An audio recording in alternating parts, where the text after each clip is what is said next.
जिला गस्तर कौन कौन सब आपन कार्यक्रम आज पूरा ओडिशा प्रदेश में गोटे ऐतिहासिक दिन हम जे पंडित गोदावरी मिश्र आमर मॉडल स्कूल रो आज द्वितीय फेज रो फाउंडेशन स्टोन दिया होचे। माननीय मुख्यमंत्री मोहन चरण माझी जी खोर्धारू राज्य स्तरीय कार्यक्रम आरंभ करेंगे एवं ता सहित आज मध्य कोरापुट जिल्ला रे आमे 12टा स्कूल टोटल 12टा स्कूल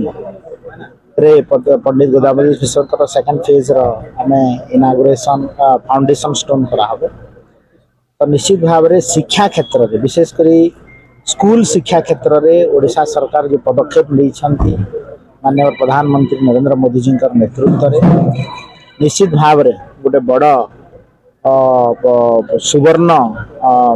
समय आरंभ होगा जो थी कि नेशनल न्यू एजुकेशन पॉलिसी 2020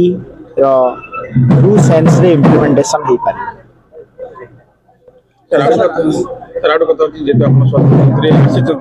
तेणु जयपुर स्थित जिला मुख्य चिकित्सालय विभिन्न तरह आनुषंगिक व्यवस्था नहीं नहीं असंतोष प्रकाश कर गत वर्ष 100 लोकनायक मेडिकल हस्पिटाल चिकित्सा रोगी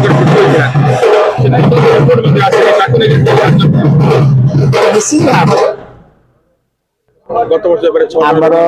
आमर देखो स्वास्थ्य व्यवस्था को निरंतर आगू को नेवाई आम विभाग प्रयासरत अच्छी एवं जयपुर हो कोरापुट हो एथिरे केमती आमे स्वास्थ्य व्यवस्था को पहुँचे पारिबु तापाई आमे प्रयास जारी रखिछु एवं आगामी दिन में निश्चित भाव में आमे चेष्टा करिबु जहाँ जहाँ भी कंप्लेन आछि ताको रिजल्व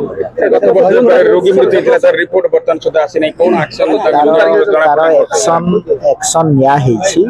एवं आमे निश्चित भाव में ऊपर कार्यानुष्ठान ग्रहण करिछु।